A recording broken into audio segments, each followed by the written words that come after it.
Welcome to The Bootloader. I'm Todd Kurt. And I'm Paul Cutler. The show works like this. Todd and I have each brought 3 things to share with you that we'll chat about for about 5 minutes each. For detailed show notes and transcripts, visit thebootloader.net. Todd, what's up first for us? Free media, heck yeah. When I was younger, the internet's promise was that it was to be this infinite playground of all humanity's knowledge. For the last decade or more, it seemed like a small collection of members-only big box stores instead. That's not very techno-utopian, but the fmhy.net site brings that feeling back for me. fmhy.net, or Free Media Heck Yeah, is a hand-curated, categorized repository, sort of like the Yahoo of old, of all kinds of free software, videos, audio, video games, tips and tricks, and more. For instance, there's a huge book section with links to many free ebook repositories. By the way, did you know that the Internet Archive has a huge collection of ebooks? They're all free, and the modern ones you can check out for a bit, like a library book. There's links to a bunch of different ebook reader apps so you can find the one you like. But there's also these great lists of repositories of audiobooks, comics, STEM books, history, and even academic paper repositories. Almost all these academic papers that are out there, you can read. It's all free. You just got to know where to find them, and this place has it. And in the gaming section, there's a long list of places to find abandoned games. Ever wanted to play the Windows 7 version of Minesweeper? Or play the old Commodore 64 games? This site has links for you. And of course, there's a Linux macOS section that leads to the various Linux distros and how to install them, but it also contains a bunch of great general command line how-to guides. A favorite one I found is called You Don't Need GUI, that's showing you how to do things in the terminal that you'd normally would do with a GUI. And yes, the FMHY site also has sections on torrenting, which is a very efficient way to support the distribution of free media.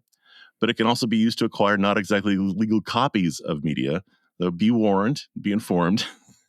Torrenting is not illegal, and it's a great way to take the pressure off big downloads from the kind people that are hosting those big downloads. And it's a great, for instance, it's a great way of getting a full copy of Wikipedia. So FMHY is huge. It's wonderful. I've had a lot of fun this last week poking around in it. Highly recommended. I specifically haven't gone there yet because I know that if I do, I will get lost in it for hours. Yes. That kind of nostalgia, I just love that kind of stuff. And even the old Linux distros that you threw out there, it'd be fun to throw those in a virtual machine and just go back and see what those old operating systems and UIs look like. Not to mention the games and the books. So I can't get into that. I'm just too busy at the moment. Yeah, for me, I'm a big educational, documentary, video essays sort of person. I love watching those things on YouTube or on Nebula.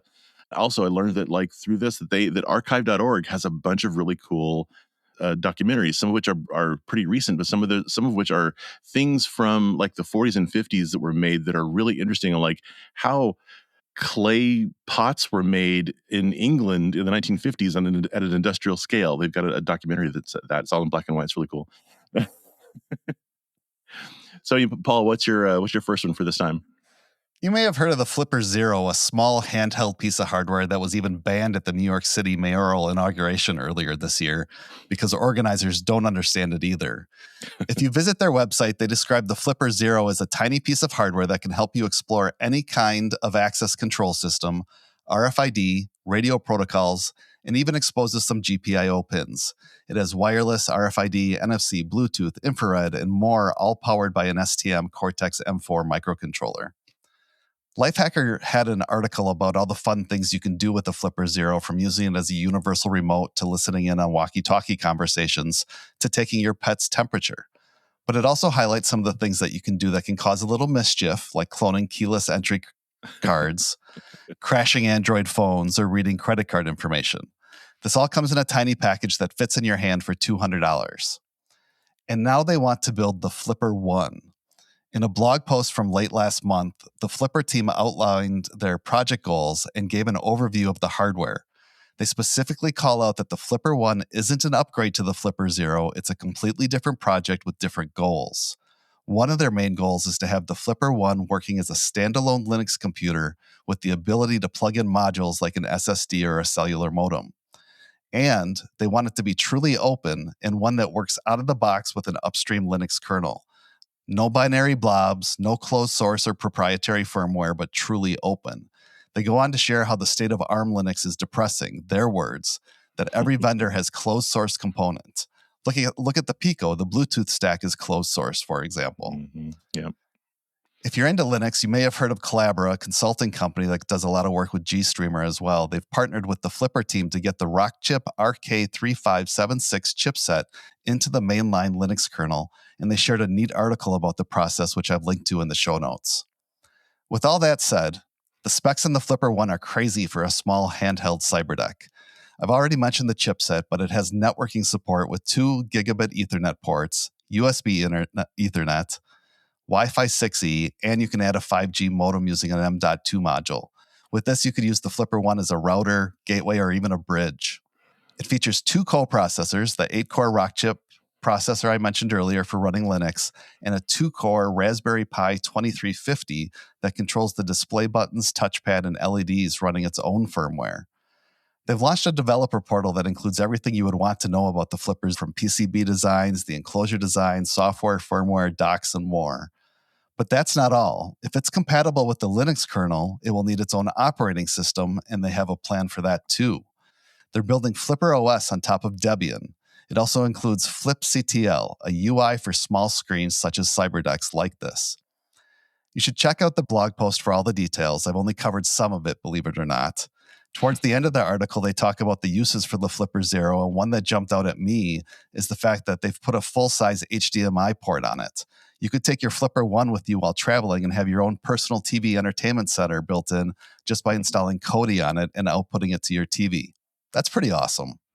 One of the things that I really like is it's called often a cyber deck, but like usually when I think of cyber decks, I think of something with a screen and a keyboard.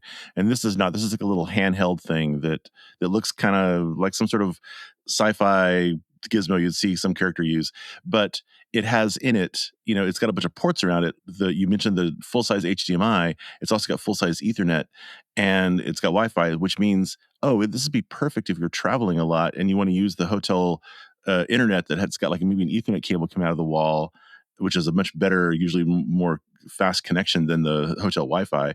And then now you can also got the HDMI, so you can plug it into the hotel TV, and now you've got a really good mobile hotspot plus also entertainment device. So yeah, I'm really curious about this because there's all these Raspberry Pi like single board computers that use these weird ARM chips, like the Rock chip that this is using is one of them, and it's always a real dicey thing to use them because they don't use mainline Linux. They use like their own custom weird fork of Linux, and if they stop supporting it, you're kind of out in the cold. And so this is one of the reasons why a lot of people don't use these things that look like Raspberry Pis but aren't, even though they're actually pretty good, because it's like, well, where does the firmware for it come from? And so it's really cool that they're working to get the Rock chip core into the mainline Linux kernel. That's really cool. Yeah, that'll just enable support for everyone and just make it that much easier to install it, fork it, do really interesting things with it. Yeah, and this seems like just finally, like, one of the things that bugged me with the Flipper Zero is it had no Wi-Fi. There was like these things you kind of cobble onto the back to give it Wi-Fi. I'm just like, come on, guys! Like, what's the main thing we're all using as the wireless networking protocol? Well, they're about to fix that. Yeah, totally. What's your next one for us? All right, you don't need an RTOS. If you've programmed embedded boards with Arduino or CircuitPython, you hear about RTOS, or real-time OS, and how you should be using it to organize your code. But relax, you do not need one. Well, you probably don't need one. Nathan Jones on Embedded Related wrote a blog post series titled "You Don't Need an RTOS," describing the problem that RTOSs solve and some simpler alternative techniques. Most notably, he favors the technique of the super loop, or putting all your code in the main loop and seeing if that works. The posts target embedded C and C++, but the techniques, concepts, and math he uses to show how things work behind these concepts are valuable for any language you use. But for his super loop, you eschew the complexity of schedulers of the RTOS or interrupts or any of those kinds of things, state machines, and just go as simple as possible. How much can you do in one big loop? Do you really need a complex scheduling system if all you're doing is reading some sensors every minute and logging that data to an SD card?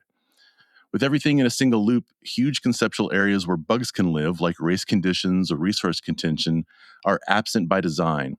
If you need explicit periodicity, a task with a super loop can check the current time and run only when a certain time has passed. I often hear this called the blink without delay pattern in the Arduino world from learners wanting to blink an LED without blocking the main loop. The problem with super loops could be, like, the first problem you might encounter with super loops is jitter, where a periodic task doesn't happen as regularly as you want. In many cases, this is where you start deviating from the super loop with hardware interrupts, but it's like a small delta change. You'll see this with fast data streams like audio or video output, or sensors with critical timing requirements like NeoPixels say. But notice there's still no explicit schedule needed. There's just like one tiny change to your main super loop idea. So what good is a real-time operating system, and why would we need one? At its basic, an RTOS is just a scheduler for tasks you define. But importantly, when you schedule those tasks, you define a period of your task, how often it's called, and the deadline of the task. For instance, when you might have a task that checks a sensor once a second, it's period, but it can take no longer than 10 milliseconds to do it, its deadline. You're specifying a contract to the RTOS, and if your task breaks that contract, it gets killed. Normal OSes are best effort and will let processes run a little longer, but RTOSs guarantee that no task can overtake a higher priority one. In a car, you must guarantee the anti-lock brake sensor be read exactly every 500 nanoseconds. For instance, in a Mars lander, reaction thrusters must be fired exactly 64 milliseconds. There can be no pauses for file writes or other tasks taking over. RTOSs keep us alive. So they are very, very, very critical. But in maker level projects, RTOSs are usually not needed. We don't have those critical concerns. But if you want to learn, there are several event schedule libraries for Arduino that lean towards RTOS behavior. And there's a very minimal free RTOS that works great on ESP32 and RP2040 chips. In fact, if you use the ESP IDF SDK for ESP32, it uses free RTOS under the hood to make dealing with the vagaries of Wi-Fi a little bit easier. In CircuitPython and MicroPython, you can investigate async I/O. It's a sort of DIY method of event scheduling that's a little bit more abstract than just doing it by hand in a super loop. It won't be as precise as performant as in Arduino, but you can get used to the ideas. I used to work in aerospace hardware, and now I play with making synthesizers in CircuitPython and Arduino. Most of the time, I use something like a super loop. In CircuitPython, it's a must, as you can't schedule things at the hardware level. CircuitPython is almost an OS unto itself, with its own scheduler and device drivers, and the user task that runs your code.py is just one of the many tasks it's dealing with. Usually that's fine, and it's really nice that you don't have to deal with setting up DMA buffers and interrupts for audio and display output. But if you want more precise timing, maybe CircuitPython is not for you. This blog post about you don't need an RTOS really resonated with me because I've seen folk get bogged down and frustrated trying to set up an RTOS for their embedded project when it's overkill for what they're trying to accomplish. This blog post series is almost a college-level course in computer concurrency and uses math and examples to show exactly how much you can do with simple setups, while also giving directions for more complicated concurrency models like interrupts, state machines, and finally RTOSs. But if you're starting a new project, I would say see how far you can get with a super loop and then go from there. You mentioned async and await for MicroPython and CircuitPython, and right, CircuitPython doesn't have interrupt level control and that kind of stuff. But once you learn async and can wrap your head around it, it can do so many things to avoid blocking, for example. And it's really powerful. It's just really hard to wrap your head around it the first time. Yeah, it's a different way of thinking about writing your code, and it's the step to what you have to do to start thinking about using these RTOSs, because you've got your little function, and you think of, oh, my function is just going to run from top to bottom, but in a RTOS, your code could get suspended at any point in that flow, and you have to know how to deal with that. Like if you've got any sort of timing critical things, or if you're if you're requiring sort of certain efficiency of like, oh, these values will be in these CPU registers, that might not be the case, because your code could get all entirely swapped out for some other code and then swap back in again. So yeah, one of the problems why I don't like to recommend async IO for CircuitPython is because a lot of people will think, oh, this will make my, say, display updates more regular, because I'm like, oh, I'm reading buttons and I'm updating the display. Well, it turns out in CircuitPython, I'm pretty sure the I2C and SPI stuff, the data transfers, are still blocking. So even though you're using async IO, when you say display.update or whatever, it'll just block everything until that update finishes. It's like, dang it. No, you're absolutely right. That's correct. But yeah, so I mean, there are some PRs in CircuitPython to maybe make this a little bit better, but it's a complicated problem, so we'll see. All right, Paul, what's your next your next one? If you've ever wanted to plug in your microcontroller and use the web to install new firmware or code, your only choice up till now has been to use a Chromium-based browser like Chrome, Microsoft Edge, or Vivaldi. But as of late May, Mozilla has joined the party and now supports WebSerial and Firefox with help from Adafruit. WebSerial is a web API that uses JavaScript to read and write to serial devices like microcontroller boards or 3D printers. It's been available for years in Chrome, and it's nice to see Adafruit and Mozilla partnering up to deliver this. For example, if you visit CircuitPython.org's download section and pick almost any ESP32-based board, there will be an option to download the UF2 or the bin files with the firmware, or there's a button to open installer, and you can do it right over the web. One of the things that surprised me reading the article on Mozilla.org is that WebSerial is still not a standard. It resides in the Web Incubator community group, and Mozilla mentions they're pursuing standardizing WebSerial in a new proposal. I'm glad to have another option for using WebSerial in a browser. I was a longtime user of Firefox until earlier this year when they started shoving all this AI features that no one wanted into it. I've since switched to Vivaldi, who doesn't have any AI baked in, but kudos to Mozilla for adding support for WebSerial and giving users another choice. Yeah, I'm a big Firefox proponent. I have turned off all the AI stuff via the config, the sort of secret hidden config screen. But yeah, it's been really a bummer that, like, for many browsers like Safari, Firefox until recently, that if you wanted to do this really cool configuration of little gizmos via serial port, you couldn't do that on these browsers, which is like one of the best ways of dealing with a lot of ESP32 stuff is you just go to like a special URL and you can reflash the entire ESP32 from the browser window, not needing a special program to download or whatever. But that requires USB serial. Web serial. So, yay! This is great. I've been using it a little bit, and it's like, oh, finally. Yeah, no kidding. Finally is the right way to put it. Yeah, it's been around. It's been in Chrome for like over a decade, I think. Wow, that's just crazy that it's been that long. All right, what's your next one for us? All right, speaking of USB things, I wrote a new app. Well, wrote in quotes with the help of my junior assistant, Claude. It's called USB Probester, and it replicates as much as possible the beloved to me creaky macOS developer tool USB Prober. So USB devices are really fascinatingly complex. When you plug in a USB device, it sends several different packets of information to your computer, telling the computer all about it. First, there's the device descriptor, telling the PC roughly what kind of device it is and who makes it. Then there's the config descriptor, telling the computer how much power your device needs and how many different kinds of interfaces it has and what those are, like keyboard, thumb drive, Ethernet dongle, display, so on. Each of these interfaces has its own little descriptor packet. For instance, for human interface devices, aka HID, there's a HID report descriptor that indicates if it's a keyboard or a mouse or both, and if that keyboard has the volume up, down buttons, and if it's got LEDs to light up to indicate, like, caps lock, scroll lock.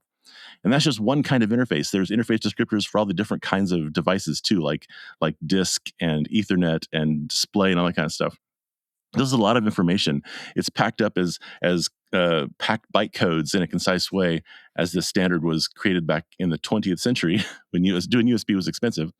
But getting at this info, once your device is plugged into an OS, has been surprisingly difficult.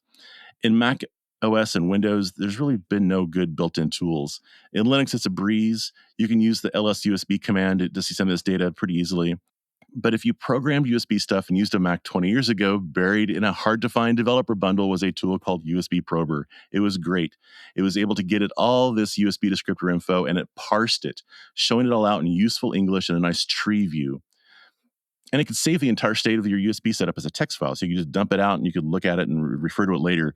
And it also saved the raw bytes of these descriptors. So you could compare descriptors against devices if you're making your own device. As someone struggling to make Arduino pretend to be a device back then, USB Prober was so instructive. I would give a zip of it to anyone having USB questions, even though I think that was technically against some of the terms of service of being an Apple developer. And I use it almost every day when programming, since it's a great way to answer questions like, "Is that Pico actually in boot mode?" Because all this information will change when it's in boot mode. Or did my changes to CircuitPython's boot.py to enable the second serial port actually work? So you can just look and see, oh, is the second interface for USB-C CDC there? But macOS Prober is dying as macOS has evolved. It's starting to not work right. The writing has been on the wall. I needed to find another tool, but nothing I could find replicated what USB Prober did. So for the last month or so, I've been recreating it. I've become okay at writing these Tory native apps where the backend is in Rust and the front end is HTML. So I started there. There's a nice cross-platform Rust library called InUSB that's like a pure Rust version of the libUSB C library that I'm an occasional contributor on. That could get me most of the information. On both macOS and Windows, I still had to do some hacks to get the HID report descriptors. For reasons those are hard to get at. Thanks, Claude, for helping me figure that out, especially on the Windows side where, man, Windows. You actually can't get the HID report descriptor out natively. You actually have to reconstruct it from data structures inside of Windows. And thankfully, that's a solved problem. Other people have done it. So I was able to kind of crib from that. And parsing of the descriptor data, like this is just getting the bytes. You actually have to parse it out to make it humanly readable. And this parsing is something I did not want to work on. It's mostly grunt work. So I put Claude on it. I had many test cases of known good output from the existing Mac USB programmer. The existing USB prober for various USB devices and what the output should be. It made the task go really quick, and I think it's a pretty efficient use of these LLMs for programming, where you've got a lot of good test data. So the end result is an app that looks a lot like the old USB prober, but updated in a few useful ways to me, including providing a command line tool that acts like LSUSB. I now have an LSUSB for Macintosh and for Windows. And it's cross-platform, all three platforms, Mac, Windows, and Linux. So I can have the same view on all these different OSs for USB devices. So I can see like how different OSs kind of see how the different OSs see the device, in case that's something that can happen. This has been pretty exciting for me. If you're interested in this tool, give it a download. There's links in the show notes, and tell me what you think. It's really impressive that you made it multi-platform. I can't imagine having to rebuild those data structures in Windows and what you had to go through to do that. So that's a good use of the AI. Yeah, it was totally less me and more Claude. And one of the really, really awesome benefits of doing this in this Tari environment is you kind of get cross-platform for free if you just don't do anything obviously single platform, which is amazing. I'm a big believer in native apps, and this is as native as I can get. I've seen a couple of comments on social media already of people excited to use it, so well done. Oh, thanks. All right, and what's our last one for this time? Last episode, I talked about Parachord, an open source multi-platform music player. The day our episode dropped, the developer announced the other half of what he's been working on in addition to Parachord, and that is Achordion, which he describes as an independent music community and data layer. And it's pretty cool. The first thing to know about it is that it's built on top of MusicBrainz and requires a MusicBrainz account. If you're not familiar with MusicBrainz, their goal is to be the ultimate source of music information. Think Wikipedia, but for music, and almost all of their data is public domain. They offer a number of services in addition to the APIs they expose. There's Parachord, an MP3 tagger that I swear by, and then there's ListenBrainz, which is just kind of like Last.fm. If you're using a compatible music player, it shares what you've listened to while streaming to ListenBrainz. But anyway, there's also a social network component to Achordion. Based on your listening history, it will recommend other users to follow, and it also has some Blue Sky integration, but outside of linking my profile, I haven't really tried it yet. But it's more than just a social network that's being built. The goal is to build a real community. And that takes us to the Explore tab on the Achordion site. It displays a ton of information from new releases of artists you listen to playlist recommendations, other recommended artists, similar listeners like you, and more. And it's all integrated with Parachord. Choose one of the playlists in Explore, and there's a Play in Parachord button right there that starts it right up. I'm digging it, and I'm all in. I was a Last.fm user 20 plus years ago before they got bought by CBS, but I deleted my account when they got bought as I didn't want to share my data with a big corporation to do who knows what with. But I should say congrats to the Last.fm team for going independent and recently leaving CBS. I've included a link to that in the show notes too. Anyway, I've also had a Music Brains account for probably 25 years, going back to when I was ripping CDs into MP3s and submitting albums that was missing from Music Brains. My account is so old, it's actually under my old gamer tag, and I've linked to it in my Achordion profile in the show notes. And being a vinyl music guy, I wanted a way to capture what I was listening to get it into Listen Brains. So I've updated my Song Matrix project that has a small mic plugged into a Raspberry Pi, and every few minutes it takes a sample of the background music and sends it to Shazam to identify it. It then displays the song title and artist on a LED matrix that I have set up using Adafruit.io. So now, after it identifies the song, I just shoot that off to Listen Brains using JSON via their API, and I now have a history of my vinyl record plays. Sometimes it's fun to be a geek. That's really amazing. Man, this accordion is so cool just because I hear people talking about Spotify all the time and how they're the fun interaction of being sort of social with your music listening. And I just don't want to participate in the whole Spotify infrastructure. Sorry. This seems more my speed. Yeah, exactly. It's much like the Fediverse, it's an alternative community to some of the bigger ones that are out there. Totally. And I really dig what the developer is doing, both from the music player side and from the community side. Yeah, this is great. Well, that's our show. For detailed show notes and transcripts, visit thebootloader.net. Until next time, stay positive.